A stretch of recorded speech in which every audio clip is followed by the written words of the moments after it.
Assalamualaikum warahmatullahi wabarakatuh. Satukanindonesia.com kembali hadir untuk Anda di editorial satukanindonesia.com bersama Bapak Maruli Tua Silaban.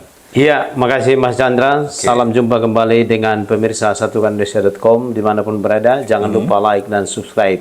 Satukanindonesia.com, saluran berita pemersatu Indonesia. Oke, mantap. Dan kita sudah lama ya Pak ya tidak berjumpa ya di podcast ini. Betul, di Mas. editorial ya, Iya. yang istilahnya itu ditunggu-tunggu nih oleh para pemirsa. Ya. Nah, hari ini kita mencoba untuk kembali ya merajut ulang ya, bagaimana satukanindonesia.com itu bisa berkibar kembali di Indonesia. Tapi untuk websitenya kita terus jalan ya Pak ya. Berita-berita di portal kita satukanindonesia.com tetap berkibar, tetap tersaji setiap hari Mas Chandra. Cuman mungkin barangkali untuk YouTube kita yang sedikit agak terjeda oleh karena satu dan lain hal, tapi kita bersyukur dengan jumpa kita kembali pada momentum ini adalah awal kembali untuk bangkit satukanindonesia.com melalui YouTube atau kanal media sosialnya. Kalau link beritanya setiap hari Mas Chandra. Dan kita sudah berada di titik usia 9 tahun. 9 tahun. Oke. Baik, Bapak, ini kan beberapa waktu lalu ya kita mengalami ya di Indonesia mengalami hal yang sebenarnya mungkin apakah ini sebagai awal Indonesia bangkit untuk masa depan ya? Karena beberapa waktu lalu itu ada yang namanya demonstrasi, Pak ya, untuk tuntutan pembubaran DPR nih. Nah, dari satukanindonesia.com itu ada nggak sih yang mau diulas ya, atau mungkin editorial satukanindonesia.com ya terkait dengan anggota DPR yang telah dinonaktifkan. Ada beberapa, diantaranya ada Ahmad Syahroni ya, dari Partai Nasdem, Nafaur Rebah ya dari Partai Nasdem ya, ada Eko Patrio, Uya Kuya dari PAN, dan juga ada Adis Kadirnih dari Partai Golkar. Nah, dari satukanindonesia.com ulasannya atau editorialnya seperti apa nih Pak? Baik, terima kasih Mas Chandra. Salam jumpa kembali dengan pemirsa satukanindonesia.com dimanapun berada. Ya, sesuai dengan apa yang disampaikan oleh Mas Chandra, kita akan melakukan ulasan berita dipersamakan dengan editorial kita satukanindonesia.com dalam momentum berita terkini yang paling menyita perhatian publik, yaitu aksi massa yang terjadi belakangan ini. Namun sebelum ke ulasan kita Mas Chandra, sebagai ungkapan dan belasungkawa kita mengucapkan turut berduka cita kepada saudara sebangsa dan setanah air, saudara-saudara kita yang menjadi korban dalam peristiwa aksi demo dalam menyampaikan aspirasinya, yaitu sejak tanggal 25 Agustus Mas diawali dan terakhir tanggal 1 September.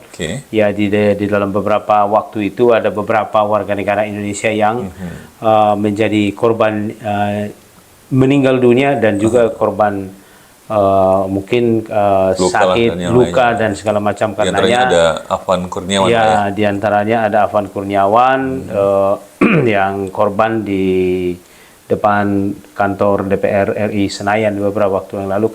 Karena itu kita mengucapkan turut berduka cita yang sedalam-dalamnya, dan biarlah melalui peristiwa ini semuanya mendatangkan kebaikan untuk perbaikan bangsa kita ke depan, dan semuanya menjadi bahan refleksi dan pembelajaran yang berharga lah ya. Pembelajaran yang berharga dan untuk membawa kebaikan lah. Semuanya pihak-pihak di dalam mengelola bangsa dan negara ini paham betapa pentingnya menjalankan tugas dan fungsi sesuai dengan aturan yang sudah ditetapkan. Ya, Mas Chandra, tadi sudah disinggung oleh Mas Chandra berkaitan dengan ulasan berita satukanindonesia.com dengan pemberitaan aksi massa yang belakangan ini di bulan Agustus Mas ya, sampai 1 September ya. Jadi ulasan kita di situ, walaupun sebelumnya banyak sebetulnya aksi massa atau demo untuk menyampaikan aspirasi ya. Nah, tapi terakhir itu kalau di bulan Agustus yang begitu menjadi perhatian publik nasional bahkan internasional, diinformasikan ini, ada yang mengabarkan bahwa dampak daripada aksi demo mulai 25 Agustus sampai 1 September kemarin itu sampai ada pihak internasional atau luar negeri. Tapi kita percaya bahwa kita sanggup untuk menyelesaikan masalah kita. Karena kita bangsa Indonesia yang tentunya satukannesia.com masih percaya bangsa kita ini adalah bangsa yang berdaulat, bangsa kita adalah bangsa yang betul-betul memahami bahwa kita bisa menyelesaikan masalah kita. Nah, Mas Chandra, kalau kita ikuti memang pemberitaan sejak 25 Agustus, itu 25 Agustus 2025, memang itu ada gelombang, awal gelombang aksi massa menyampaikan aspirasi. Nah, dilanjutkan hingga tanggal 1 September. Nah, di dalam proses itu memang ada berbagai tuntutan-tuntutan masyarakat, seperti misalkan aksi massa tanggal 25 Agustus 2025 itu adalah ada tuntutan termasuk untuk menurunkan ke rezim pemerintahan yang sah saat ini, termasuk untuk membubarkan DPR, membubarkan kabinet, dan tentunya banyak yang menjadi perhatian publik ya. Nah, yang paling utama itu kan bubarkan DPR ya. Bubarkan DPR itu yang awal-awalnya itu adalah isu utama. Nah, karena salah goyang ya, Pak ya. Maksudnya pada waktu itu ada beberapa anggota DPR ya yang bergoyang di kantornya lah ya. Nah, artinya gini Mas, kalau dipertanyakan apa sih yang menjadi pemicu tuntutan masyarakat untuk membubarkan DPR ini, ya memang macam-macam ya. Jadi tidak ada variabel yang baku terkait dengan tuntutan untuk membubarkan DPR. Nah, tapi yang jelas kalau kita lihat dari segi konstitusi, bagaimana sih mekanisme dan tata cara pembubaran DPR? Nah, kalau kita lihat peristiwa yang pernah dilakukan oleh mantan presiden kita, keempat itu adalah Gus Dur, yang membubarkan DPR. Nah, memang kalau secara konstitusional kita memang tidak secara eksplisit ada aturan untuk membubarkan DPR, tidak ada mekanismenya.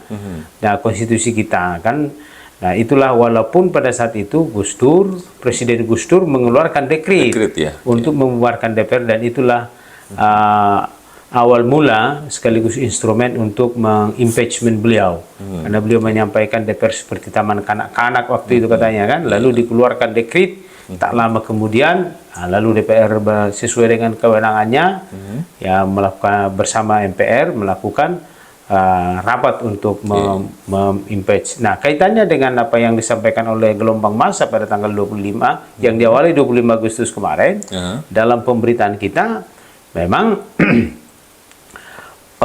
upaya ini adalah soal menyampaikan aspirasi adalah hal-hal yang sah-sah saja ya. Nah, tapi kalau ditilik dari segi konstitusi, kita lihat opini publik, optimisme publik, sebetulnya kenapa nggak bisa kan, makanya tuntutan itu dilakukan seperti itu kan, begitu Mas Chandra. Nah, tetapi tuntutan pembubaran DPR ini kan tidak sehari dua hari, mulai 25 Agustus hingga termasuklah tanggal 30-31, itu bergelombang yang mengakibatkan banyak fasilitas umum dirusak, hancur, terbakar, pos polisi, itu kita cukup prihatin. Nah, merespon tuntutan tersebut, ya kita nggak tahu pembicaraan internal para elit, tapi kita melihat dari tampilan yang disampaikan kepada publik, yang termasuk satukannesia.com dalam memberitakannya, ya kan pertama sekali adanya merespon adanya tuntutan pembubaran DPR ini, ya tentunya karena diawali dengan memang ya rakyat mungkin kecewa lah ya, rakyat kecewa atau elit-elit lah, kelompok-kelompok yang tidak senang lah dengan tampilan DPR atau kebijakan-kebijakan DPR. Ini kan dikombinasi nih, ada kan beredar luas di masyarakat fasilitas-fasilitas yang didapatkan oleh DPR itu begitu mewah sekali. Nah, membuat masyarakat ini emosinya tersulut, jadi kecewa. Makanya tuntutan pembubaran DPR itu sesuatu yang sangat yang sangat realistis, walaupun belum tentu konstitusional. Nah, jadi kan kita langsung lihat itu ya, ada beberapa anggota DPR yang di nonaktifkan, Mas Chandra. Di antaranya itu bahasanya dinonaktifkan, dari bukan diberhentikan. Ya, yang ada di publik itu dalam pemberitaan kita tidak diberhentikan, tapi penonaktifan itu pertama sekali datang dari fraksi dari Ketua Umum Partai Nasdem Surya Paloh kan, menonaktifkan kadernya yang merupakan Wakil Ketua Komisi 3 yaitu Ahmad Syaroni ditambah dengan Nafa Urba. Nah, ini dilanjutkan dengan penonaktifan dari anggota fraksi Partai PAN, ya Eko Patrio dan Uya Kuya kan begitu Mas Chandra. Dan terakhir penonaktifan ini tidak tanggung-tanggung Mas Chandra, partai besar yang merupakan wakil ketua DPR itu Adis Kadir dari fraksi Partai Golkar yang merupakan wakil ketua, ya dinonaktifkan, bukan diberhentikan. Nah, dengan adanya dengan adanya perbuatan atau sikap politik yang dilakukan oleh para ketua umum partai terhadap anggotanya yang mungkin ini diasosiasikan sebagai penyulut atau sebagai pemicu atas permintaan tuntutan pembubaran DPR ini, kan seperti mereka kan di tengah kesulitan ekonomi masyarakat, keuangan yang melimpah diberikan dan fasilitas yang diberikan dimiliki oleh anggota DPR ini, ditambah lagi dengan beredar luas Mas di dunia media sosial, itu goyang-goyangan anggota DPR itu kan begitu Mas. Iya, jadi itu istilahnya kalau bahasa Chandra itu salah goyang. Kalau goyangan di kondangan kan goyang masih ada lah. Sepertinya salah goyangan Mas. Jadi salah goyangan itu yang menjadi pemicu emosi rakyat. Walaupun sebenarnya kalau dari keterangan Pasha Ungu itu goyangannya bukan karena dia naik gaji terus dia goyang, tapi karena ada musik yang dipertontonkan di situ lah ya. Kurang lebih seperti itu. Nah, gitu Mas Chandra. Jadi memang tampilan anggota wakil rakyat kita di Senayan itu yang mungkin menjadi salah satu pemicu kemarahan rakyat, sehingga salah satu tuntutannya bubarkan DPR. Nah, atas adanya tuntutan bubarkan DPR yang begitu bergelombang di mana-mana, aksi massa di mana-mana, korban juga makin tidak terkendali, kerusakan dan fasilitas umum, bahkan situasi dan kondisi aktivitas masyarakat itu sangat terganggu. Makanya sempat di WFH kan ya 2 hari kemarin ya, Senin Selasa ya. Ya, Senin Selasa.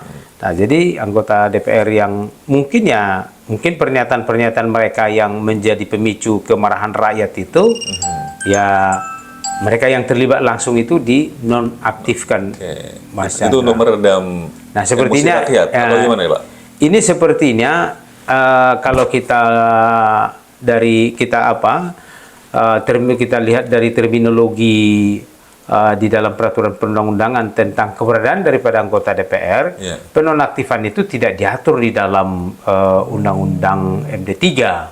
Itu adalah, kalau kita dari editorial kita bersependapat dengan beberapa ahli yang mengatakan itu adalah akal-akalan daripada elit-elit partai, ketua-ketua umum partai, sehingga seolah-olah ada respon nih dari elit partai termasuk DPR yang menonaktifkan anggotanya yang diduga ini menjadi pemicu kemarahan rakyat itu sendiri, karena ada goyangannya, ada fasilitas yang begitu mewah diberikan kepada DPR di tengah kesulitan perekonomian masyarakat masa kini yang tidak baik-baik saja Mas Chandra dan pemirsa.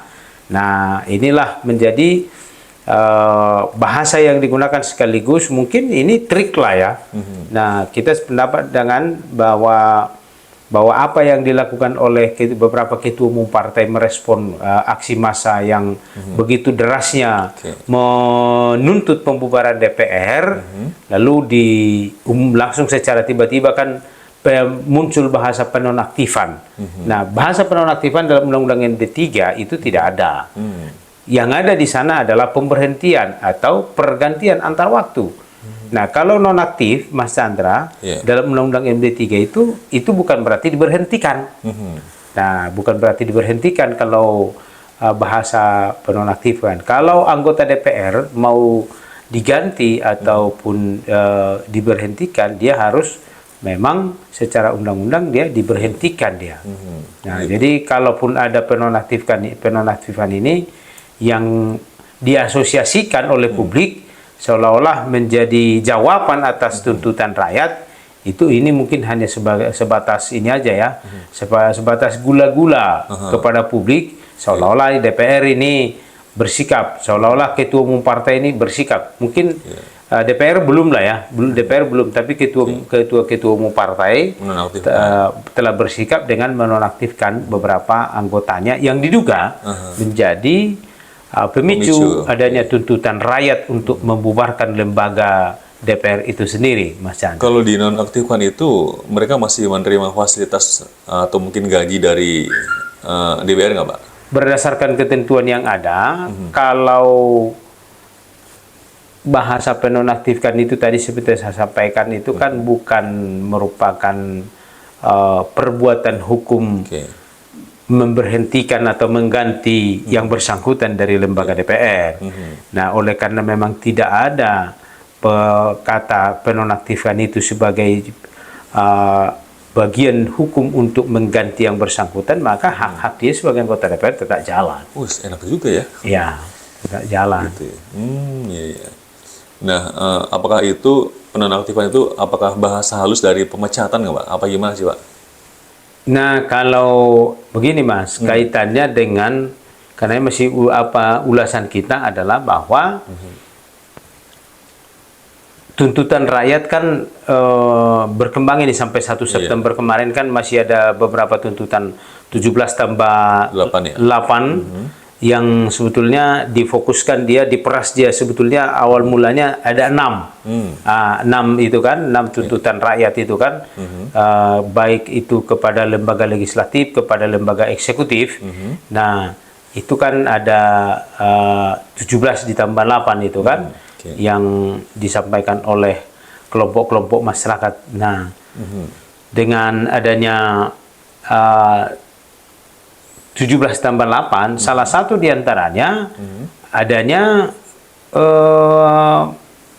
langkah tegas daripada ketua-ketua umum partai kepada anggotanya yang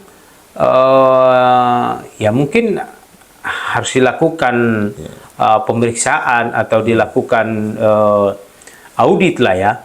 Nah, sehingga dapat dilanjutkan ke proses berikutnya. Nah, itu Mas, jadi pemberhentian itu memang tidak sama dengan penonaktifan. Pemberhentian tidak sama, alias penonaktifan itu adalah hanya mungkin seperti beberapa pengamat yang mengatakan itu adalah akal-akalan daripada elit-elit partai kepada publik. Ya, jadi itu tidak sama dengan pemberhentian, atau bukan berarti itu otomatis penggantian antar waktu karena undang-undang ketentuan yang mengatakan kan bahwa pemberhentian itu kan ada beberapa alasannya, ada beberapa dasarnya. Nah, karena dia diberhentikan, sementara itu kan bukan diberhentikan Mas, dalam pasal 239 Undang-Undang Nomor 17 2015 tentang MD3 bahwa ada 8 yang menjadi syarat untuk seseorang anggota DPR diberhentikan apabila anggota DPR yang bersangkutan tidak melaksanakan tugas secara berkelanjutan atau berhalangan tetap selama 3 bulan berturut-turut tanpa ada keterangan. Nah, itu di dalam pasal 213 ayat 1, melanggar yang bersangkutan melanggar sumpah janji jabatan dan kode etik DPR. Nah, kaitannya dengan penonaktifkan ini, ya apakah kan belum ada punishment atau sebuah keputusan melalui misalkan majelis kehormatan atau apa namanya, kan ada lembaga kehormatan DPR, kan belum ada terhadap mereka yang dinonaktifkan itu, belum ada keputusan mengatakan bahwa mereka melanggar kode etik, kan begitu ya, atau belum ada sebuah punishment yang menyatakan mereka melanggar janji jabatan atau sumpahnya. Belum ada juga, lalu berikutnya belum ada keputusan pengadilan yang berkekuatan hukum tetap yang menyatakan yang bersangkutan melanggar hukum atau terpidana. Ya, lalu diusulkan oleh partai politik sesuai dengan ketentuan peraturan perundang-undangan. Ini juga sampai saat ini kan masih ada penonaktifkan, bukan berarti yang apa itu anggota DPR dinonaktifkan itu adalah merupakan usulan untuk diberhentikan. Nah, atau tidak memenuhi lagi dia sebagai memenuhi syarat lagi dia sebagai anggota DPR, misalnya sakit atau melanggar sumpah janji seperti yang dikatakan dalam syarat sebelumnya, ya diberhentikan oleh partai sebagai anggota partai politik. Diberhentikan loh, Mas. Nah, pemirsa ini perlu tidak dinonaktifkan. Nah, seharusnya diberhentikan ya. Kalau berdasarkan ketentuan yang ada, untuk seseorang anggota DPR yang berstatus sebagai anggota DPR tidak lagi berhak menjabat sebagai anggota DPR, itu bahasanya diberhentikan. Yang memberhentikan itu partai politik. Partai politik tentunya ada mekanismenya, Mas. Ya, di partai politik memberhentikan lalu diusulkan kepada KPU untuk ditindaklanjuti untuk pergantiannya. Tapi ketika 5 orang tersebut itu dinonaktifkan nih oleh partai politik ya, kemudian menurut Satukan Indonesia.com nih Pak, itu apakah efektif nih bisa meredam kemarahan masyarakat ya, atau tidak? Karena kemarin juga orang-orang tersebut ya dari Pak Ahmad Saroni dan juga yang lainnya itu kan dijarah juga tuh Pak rumahnya Pak. Itu gimana Pak dari Satukan Indonesia.com mengomentari hal tersebut seperti apa? Jadi memang pertanyaannya apakah dengan penonaktifan 5 anggota DPR, yaitu dari fraksi Partai Golkar, wakil ketuanya Adis Kadir, terus Ahmad Syaroni dan Napa Urba dari fraksi Partai Nasdem, lalu Eko Patrio dan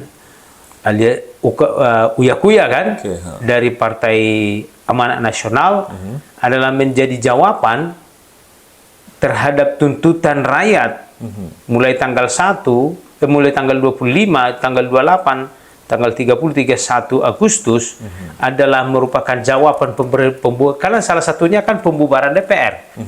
Menurut editorial kita bukan merupakan jawaban daripada tuntutan rakyat itu sendiri.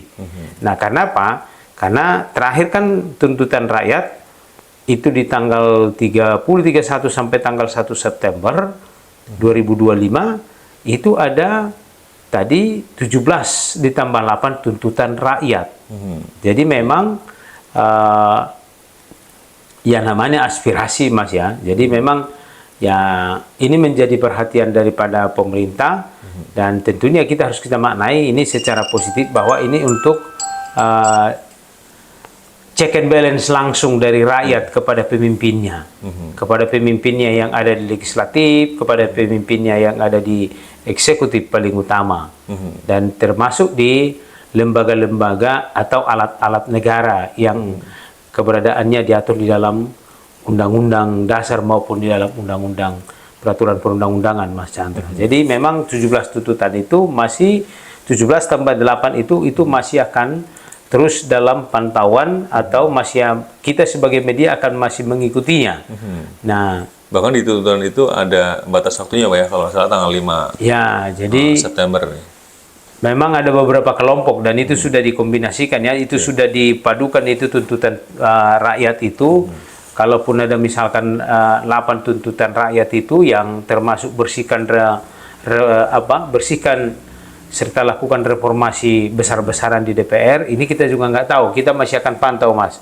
Jadi bentuk reformasi yang dimaksudkan ini bagaimana DPR nanti menerjemahkannya sebagai salah satu dari 8 tuntutan rakyat itu, kita juga masih akan mengikuti bagaimana respon dari DPR itu sendiri.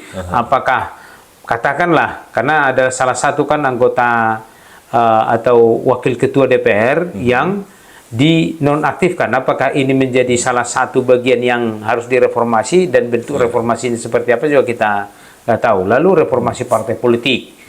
Nah, reformasi partai politik dan kuatkan pengawasan eksekutif. Nah, ini juga, nah kalau secara penguatan eksekutif tentunya lembaga legislatif yang melakukan pengawasan.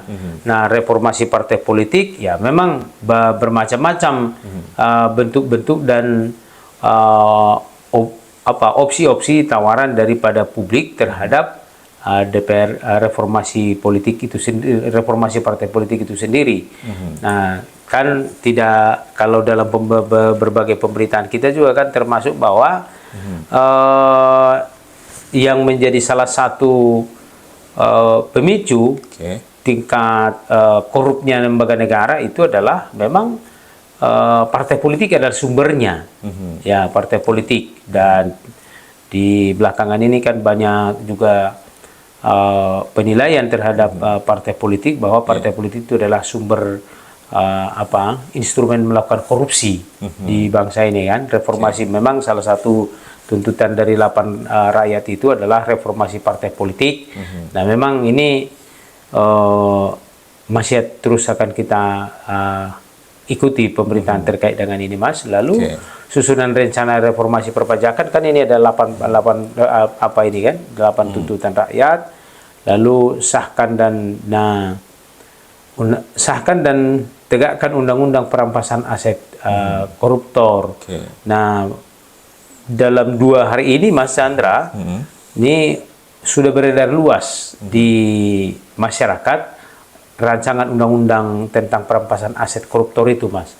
Nah, ini yang selama ini salah satu yang ditunggu-tunggu oleh masyarakat. Nah, kita berharap dan ini segera disahkan oleh DPR bersama dengan pemerintah. Jangan sampai istilahnya rakyat terjadi seperti kemarin ya, Mbak ya, menjarah itu kan. Nah, kalau dari berita-berita beberapa hari yang lalu, Pak ya, kan kemarin ada seorang anak ya sempat mengambil dari jam tangan Pak Saroni ya, yang kurang lebih harganya 11, berapa lah ya, miliar itu kan. 11 miliar lebih lah, Mas Chandra, ya kan. Itu jam tangan seorang anggota DPR. Nah, jadi ini terkait dengan kita, ya ini kan sudah menjadi pemberitaan, sudah menjadi konsumsi publik. Salah satu benda yang dijarah oleh masyarakat pada saat mendatangi rumah anggota DPR yang dinonaktifkan itu kan, begitu Mas Chandra. Nah, hartanya memang melimpah ruah lah ya. Sampai pengen beli gitu ya kan, harga segitu aja dibeli ya kan, berarti emang udah nggak ada serinya nih teman-teman. Tapi kalau menurut Bapak ya, terkait dengan perampasan aset ya, Undang-Undang RUU perampasan aset, kita dukung, Mas, dan tentunya ini dan sudah dinanti oleh masyarakat. Tapi kalau untuk penjarahan tadi tidak didukung ya? Mendukung nggak, Pak? Soal penjarahan, Mas, itu kan sudah jelas-jelas melanggar hukum itu. Termasuk mencuri lah ya. Berarti tidak boleh sebenarnya. Tidak dibenarkan itu, Mas. Tidak dibenarkan. Jadi memang ya soal bagaimana perolehannya itu kan konteks lain. Nah, itu kan miliknya sang anggota DPR, kan begitu, Mas Chandra. Tapi apakah itu juga menjadi efek jera para politikus, Pak ya, ketika ada penjarahan kemarin itu? Ada efek jera nggak buat yang lain? Kita jangan sampai salah lagi nih, takutnya kedepannya kita dijarah kan gitu. Itu gimana, Pak? Kalau soal itu hal yang berbeda, Mas Chandra. Jadi artinya kan undang-undang kita juga kan tidak melarang orang kaya raya. Yang dilarang adalah merampas, mengambil hak orang lain. Dari atau lah, gitu. Ya, soal misalkan seseorang mempunyai harta bergelimpangan, itu hal yang berbeda. Kalau kecuali ada perkara yang memperkarakan yang bersangkutan itu hak hartanya diperoleh dengan cara bagaimana, itu hal yang lain. Tapi bukan berarti misalkan lalu anggota DPR atau siapapun dia lalu ini menjadi pelajaran supaya tidak kaya raya, enggak juga, Mas. Artinya setiap orang ya dijamin oleh konstitusi kita untuk dapat hidup mengembangkan dirinya, termasuk untuk kaya raya. Nah, gitu, Mas Chandra. Jadi, berarti intinya itu setiap politikus atau mungkin orang-orang yang pejabat ya, boleh kaya, tapi kaya yang benar, Pak ya, bukan dari hasil korupsi. Setuju. Kalau itu kaya yang benar, ya kan. Nah. Baik. Nah, gimana, Pak? Sudah cukupkah hari ini? Atau mungkin ada yang mau ditambahkan lagi, Pak? Atau kesimpulannya apa nih pertemuan kita pada hari ini, Pak? Jadi kita dari satukanindonesia.com, Mas Chandra, tetap mengkawal pemberitaan terkait dengan tuntutan rakyat soal pembubaran DPR, walaupun sebetulnya ini adalah Ya boleh dibilang karena mekanismenya kan tidak diatur soal pembubaran DPR. Nah kan begitu Mas Chandra. Dan tentunya 8 tuntutan rakyat itu ditambah dengan 17 itu, nah itu akan terus kita kawal, dan termasuk juga mengenai undang-undang ya, RUU perampasan aset koruptor ini kita akan kawal terus. Dan tentunya ya kita sih dari editorial karena mengenai 5 anggota DPR yang dinonaktifkan ini kita mau lihat nih. Kita akan terus pantau, kita akan terus kawal pemberitaannya. Ending daripada penonaktifan ini Mas Chandra. Yang pasti penonaktifan ini tidak berdampak secara ekonomis kepada anggota DPR yang bersangkutan, kecuali misalkan ya ada pemeriksaan lebih lanjut, apakah ini menjadi pintu masuk untuk memberhentikannya guna memenuhi syarat yang ditentukan di dalam Undang-Undang yang 3, bahwa yang bersangkutan itu melanggar kode etik atau melanggar sumpah janji jabatannya.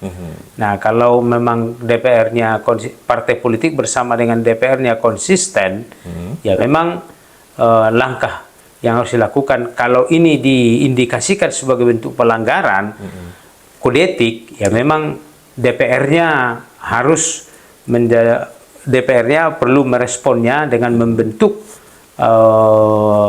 tim untuk melakukan penilaian apakah 5 anggota DPR yang dinonaktifkan ini telah melanggar kode etik, gitu Mas Chandra, sehingga terpenuhi syarat katakanlah untuk melakukan pergantian antar waktu. Lagi-lagi itu juga nanti tentunya dari partai politik yang bersangkutan.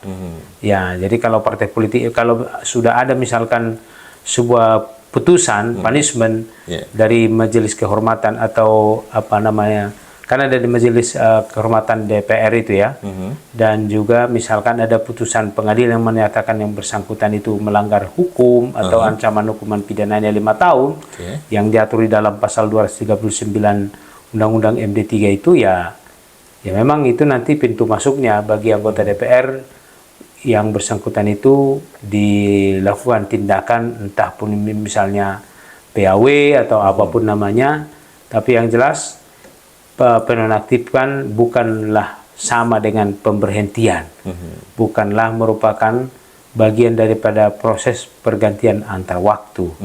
Nah, kalaupun rakyat misalkan merasa dibodohi atau merasa dikibuli, seperti yang sudah di beberapa pendapat para pakar hukum yang mengatakan bahwa itu akal-akalan saja, nah itu menjadi bagian pemberitaan yang tersendiri nanti di edisi-edisi berikutnya kita, Mas Chandra. Oke.